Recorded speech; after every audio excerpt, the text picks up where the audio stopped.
ডিভোর্সের 90 দিনের আগে বিয়ে করা যায় কিনা? মুসলিম পারিবারিক আইন অনুযায়ী তালাক বা ডিভোর্স কার্যকর হওয়ার জন্য নির্ধারিত একটি সময়সীমা রয়েছে, কিন্তু এই নির্ধারিত সময়ের মধ্যে কেউ যদি বিয়ে করে তাহলে তা বৈধ হবে কিনা। 1961 সালের মুসলিম পারিবারিক আইন অধ্যাদেশ এর ধারা 7 অনুযায়ী তালাক প্রদানকারী স্বামীকে ইউনিয়ন পরিষদের চেয়ারম্যান বা পৌর মেয়রকে লিখিতভাবে তালাকের নোটিশ দিতে হয়। নোটিশ প্রদানের পর 90 দিন পর্যন্ত তালাক কার্যকর হয় না। এই সময়কে বলে ইদ্যৎকাল বা প্রতীক্ষাকাল। আর এই 90 দিনের মধ্যে তালাকের সিদ্ধান্ত প্রত্যাহার করা যেতে পারে বা উভয় পক্ষের সমঝোতার মাধ্যমে সংসার টিকিয়ে রাখা সম্ভব হয়। কিন্তু ডিভোর্সের নোটিশ দেওয়ার পর 90 দিনের মধ্যে দ্বিতীয় বিয়ে করলে সেটা আইনগতভাবে বৈধ নয়, কারণ তখনও প্রথম বিবাহ আইনিভাবে সম্পূর্ণ বিচ্ছিন্ন হয়নি।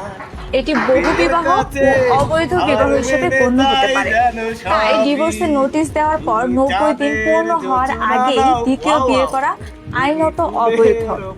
এই সময়সীমা শেষ না হওয়া পর্যন্ত দ্বিতীয় বিয়ে করার সিদ্ধান্ত নেওয়া উচিত নয়, নতুবা আইনি জটিলতার সম্মুখীন হতে পারেন।